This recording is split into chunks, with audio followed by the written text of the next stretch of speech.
E agora, então, nós vamos falar sobre o time do Fluminense, né? O campeão de trocar passes por 10 minutos. Muito bem, parabéns pelos títulos. Jogou de igual para igual por 15 minutos com o Manchester City. O Diniz é um brincante, na moral. Ainda bem que eu falo mesmo, ainda bem que o Diniz não está na seleção. Ainda ficou chateado. Ainda ficou chateado, falando, olha, eu não gostei do jeito que me demitiram. Ah, meu irmão, você mereceu uma bica na bunda mesmo. Mereceu. Sai daqui, porra! Ai, enfim, cara. Feliz, mas enfim, olha, isso não quer dizer que se amanhã ele virar um técnico do caralho, ele não possa voltar, volte. Mas no momento, vai embora. Inclusive, se acontecer alguma coisa no futuro com o Ramon Dias, eu não ligaria de ter o Diniz no Vasco. Sinceramente, pode vir, eu gosto dele. Mas ele tem que melhorar ainda. Mas precisa melhorar, realmente precisa melhorar. Mas vamos lá, sobre o Fluminense. Primeiro nós vamos falar sobre a chegada do atual campeão da Libertadores, que sinceramente foi uma temporada muito boa, melhor do que muitos projetavam, sendo bem sincero. O elenco do Fluminense é até bom, só pra constar, não é um elenco fraco. Mas eu ainda falei isso antes do campeonato do ano passado, né? A gente conversava, tem um grupo que a gente conversa, e eu falava assim, eu não acho o time do Fluminense muito bom. Algumas pessoas já falam, não, o Fluminense se reforçou muito bem, que o time era bom, que o time era bom. Eu realmente não achava que tinha um Cano e que ele realmente poderia fazer um bom ano, mas eu não esperava, por exemplo, um bom ano da surpresa do John Kennedy. O John Arias ele já vinha jogando bem, mas o Keno jogou bem. Outros nomes que vieram surpreendendo durante a temporada do Fluminense e fizeram um excelente ano. Todos eles, bem jogadores, e renderam muito bem. O Marcelo mesmo voltou da Europa e foi uma peça importantíssima para a reta final do Fluminense. Enfim, agora eles já começam com boas contratações também nesse ano. Começando a falar, eu vou falar sobre o Renato Augusto, que veio do Corinthians ali, por altos salários o Corinthians não quis mantê-lo. Enfim, o Fluminense aproveitou uma oportunidade de mercado, apesar de ter um time relativamente envelhecido. O Renato Augusto é mais um desses jogadores que tem alta qualidade. Eu acho que ele vem mais para revezar ali com o Ganso, porque realmente tanto ele como o Ganso não tem uma característica muito marcadora e tudo mais. E o Ganso a gente já via, por exemplo, até em jogos muito importantes ele sendo substituído no segundo tempo. Então, para manter a qualidade, manter uma toada, entendeu, ali, ou às vezes, exemplo, o Marcelo está no meio campo, você substituir ele pelo Marcelo, enfim, você ter opções ali para mudar e manter a qualidade do mesmo elenco. Ele mesmo, se eu não me engano, quando ele saiu, ele falou que o jogador tem que saber contribuir por elenco e não só ser titular e tudo mais, ou seja, ele já vem com isso na mente, que ele não vai ser titular todos os jogos, mas ele vai ser uma peça importante ali pro elenco. E ele saudável, a gente sabe que ele é um ótimo jogador. No Corinthians mesmo, ele, coitado, cadeirudo lá, ele em campo salvava o Corinthians várias vezes, entendeu? Era muito fácil, nome batida de falta, escanteio. Entendeu? Ele em campo e ele fora, machucado, o Corinthians era outro. Então, ele realmente é uma contratação bem interessante para esse Fluminense que gosta de trabalhar a bola, que fica ali rodando a bola perto da frente da área, ele com aquele chute bom, ele é uma contratação muito boa. Esquisito. O zagueiro Antônio Carlos, né, vindo da MLS. Diretamente, né? Eu não conheço muito, ele jogou aqui na base no Fluminense, não chegou a jogar realmente no profissional, saiu, jogou um tempo lá fora e agora o Fluminense reapatria o jogador. Repatriando novamente de volta, então, é isso. Tem o goleiro, o Felipe Alves, vindo pro Fluminense, que eu também não conheço muito bem, então... Cara, ele era do Fortaleza, cara. O goleiro do Fortaleza. Eu não acompanhei muito o Fortaleza, então...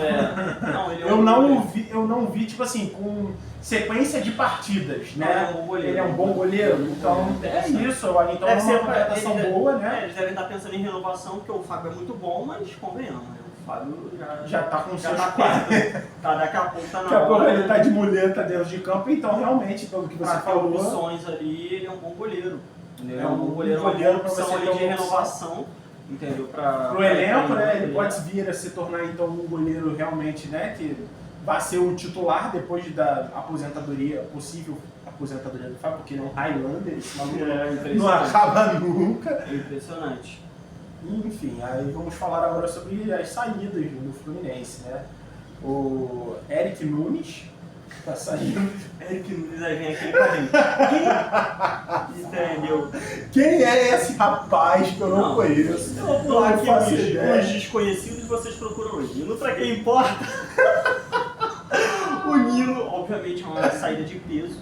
entendeu? Ele era o principal jogador, o zagueiro do time. Isso tudo bem que, se você parar para analisar, o elenco do Fluminense, exemplo, é isso que eu falo, tem peças interessantes que não são nem utilizadas. O Manuel tá lá, quem não lembra, ele era um ótimo zagueiro no Cruzeiro, né? Ele era um ótimo zagueiro, ele tá lá. Entendeu? Tem opções muito interessantes, mas o Nino era o principal zagueiro, não só Jogando isso. muito bem, aliás. O mais jovem, para compensar essa coisa de faixa etária, um mais velho, outro mais novo, porque a gente, exemplo... Uma mescla, né? É uma mescla ali, até para aguentar, ficar dando pique toda hora, já que o Fluminense joga com a marcação muito alta. Ele saiu, foi pro Zenit, entendeu? Foi até uma surpresa, ele era muito gostado em vários outros times, mas ele saiu, foi pro Zenit. E vamos ver, né, como o Fluminense repõe essa peça que era importante. Exatamente. Bom, se é o Antônio Carlos, ele deve ser bom, né? Porque, porque o tirando em consideração, na consideração de que o Nino é o melhor zagueiro deles, né? O que chegou à seleção brasileira, então a reposição for o Antônio Carlos, eu espero que ele vá bem na posição, né? Na verdade eu não espero nada, porque eu quero que o Fluminense Não, mas olhando no olhar do torcedor do Fluminense, eu acredito que é o que o torcedor do Fluminense quer, né? William Bigode também tá saindo. A gente sabe que ele é um bom atacante. Um bom atacante sempre pra foi. compor elenco, Sinceramente, por muitos anos eu queria ele no Vasco como opção. Entendeu? Aceitaria agora também pra reserva do sempre Verratti, quis ele uma boa opção ali. Mas ele tá indo lá pro Santos, ajudar o Fantástico na sua caminhada pela Série B. Que se não der mole, a gente já sabe disso muito bem, né? Que o Santos foi de Vasco da Gama, com toda a nossa experiência em Série B. É um campeonato muito físico, difícil de se jogar, mas enfim, a gente não dá para falar sobre o Santos. Mas vamos lá, tem o David Duarte também, que indo pro Bahia, que oficializou. Tem alguns jogadores assim, alguns jogadores pontuais estão saindo e outros estão chegando. O Fluminense realmente confia no elenco que tem e está meio que trocando as peças para tentar manter a toada do que foi feito ano passado. Eles vão conseguir ou não em outros 500. Até porque, só para constar, no passado foi um ano muito atípico. Por exemplo, o Flamengo foi muito mal. Com o Tite, eu acho que ninguém aposta que o Flamengo vai ter um ano tão horroroso quanto teve ano passado.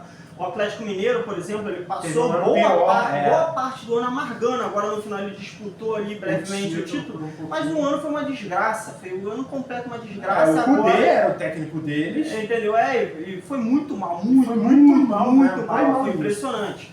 Entendeu? O Palmeiras, por muito tempo, ao longo do ano, ele foi muito mal. Agora, no final, o Botafogo deu aquela derrapada, ele conseguiu recuperar. Mas ele foi muito mal. Então, os principais elencos foram muito mal por muito tempo. E eles recuperaram agora no final. Imagina-se que ano que vem eles comecem mais fortes, mais ligados. Então, realmente, repetir uma temporada tão boa quanto essa vai ser complicado para o Fluminense, até porque outros adversários estão se reforçando. A gente vê o Grêmio, São Paulo, entendeu? O próprio Corinthians gastando dinheiro de onde não tem, entendeu? Ali para, realmente fazer uma competição mais acirrada ali do que o Fluminense teve por muito tempo no Brasileiro e para fazer uma caminhada mais difícil do que ele teve na Libertadores, porque tirando o Internacional, todos os times que o Fluminense pegou foi bem mais fraco. O próprio Boca Juniors, quem viu a final, viu que o time era fraquíssimo, entendeu? Chegou na final disputando o pênalti, estava querendo ir para mais uma.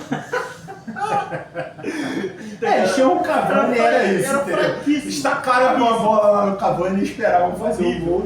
Enquanto o Fluminense tinha que era, tipo assim, mesmo o Fluminense tendo um caminho fácil, apresentou até então o melhor futebol. Não é que não foi justo, só foi mais fácil do que a gente imagina que seja esse ano. Exatamente, eu imagino que tenha essa moleza que teve esse ano. Embora o Fluminense também até, por exemplo, o burburinho que tem de contratação ainda seja bom, por exemplo, eles estão procurando o Terãs para poder chegar lá. O Terãs seria uma ótima contratação, lógica, pagou mais ou menos 10 milhões.